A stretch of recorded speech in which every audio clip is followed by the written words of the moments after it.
ഇവിടെ ഇന്ന് നിങ്ങളെ പരിചയപ്പെടുത്താൻ പോകുന്നത് വളരെ വ്യത്യസ്തമായ ഒരു പ്രോപ്പർട്ടിയാണ്. വ്യത്യസ്തമായ പ്രോപ്പർട്ടി എന്ന് പറഞ്ഞാൽ ഒരു ബിസിനസ് ഒക്കെ തുടങ്ങാൻ ആഗ്രഹിക്കുന്ന അല്ലെങ്കിൽ ഒരു ഓഫീസ് തുടങ്ങാൻ ആഗ്രഹിക്കുന്ന ആളുകൾക്ക് തീർച്ചയായിട്ടും ഇഷ്ടപ്പെടുന്ന തരത്തിലുള്ള ഒരു പ്രോപ്പർട്ടി. തീർച്ചയായിട്ടും ധാരാളം പാർക്കിംഗ് സ്പേസ് ഒക്കെ ഉള്ള, എങ്കിൽ ടൗണിൽ നിന്ന് അധികം ദൂരെ അല്ലാത്ത, വളരെ ഈസി ആയിട്ട് നമുക്ക് ആക്സസ് ചെയ്യാവുന്ന, റോഡൊക്കെ വളരെ അടുത്തായിട്ടുള്ള ഒരു പ്രോപ്പർട്ടി.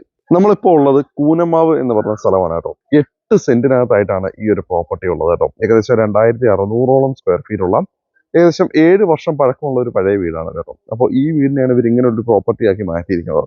അപ്പോൾ ആദ്യം തന്നെ ഈ ഒരു പ്രോപ്പർട്ടിയിലേക്ക് വരാനുള്ള വഴി നമ്മൾ കാണേണ്ടതുണ്ട്. ഇതാണ് വഴി വരുന്നത്. ഇന്റർലോക്ക് ബ്രിക്സ് ആണ് ഇവിടെ ഉപയോഗിച്ചിരിക്കുന്നത്. ഇവിടുന്ന് വെറും ഒരു 2 മിനിറ്റ് നടന്നു കഴിഞ്ഞാൽ തന്നെ നമുക്ക് മെയിൻ ഹൈവേയിലേക്ക് നമുക്ക് എത്താൻ, അതായത് പുതിയ ഹൈവേയിലേക്ക് നമുക്ക് എത്താനായിട്ട് പറ്റും കേട്ടോ. ഈ കാണുന്ന പാർക്കിംഗ് സ്പേസ് തന്നെയാണ് ഈ ഒരു പ്രോപ്പർട്ടിയുടെ ഏറ്റവും വലിയ അട്രാക്റ്റീവ് ഉള്ള ഒരു കാര്യം. കാരണം ഇവിടെ വാഹനങ്ങൾ പാർക്ക് ചെയ്യാനായിട്ട് കൃത്യമായിട്ടും സ്ക്വയർ ട്യൂബും ഷീറ്റൊക്കെ ഇട്ട് വളരെ ഭംഗിയായിട്ട് തന്നെ ഇവിടെ പോർച്ചിനെ ഒരുക്കിയിട്ടുണ്ട്.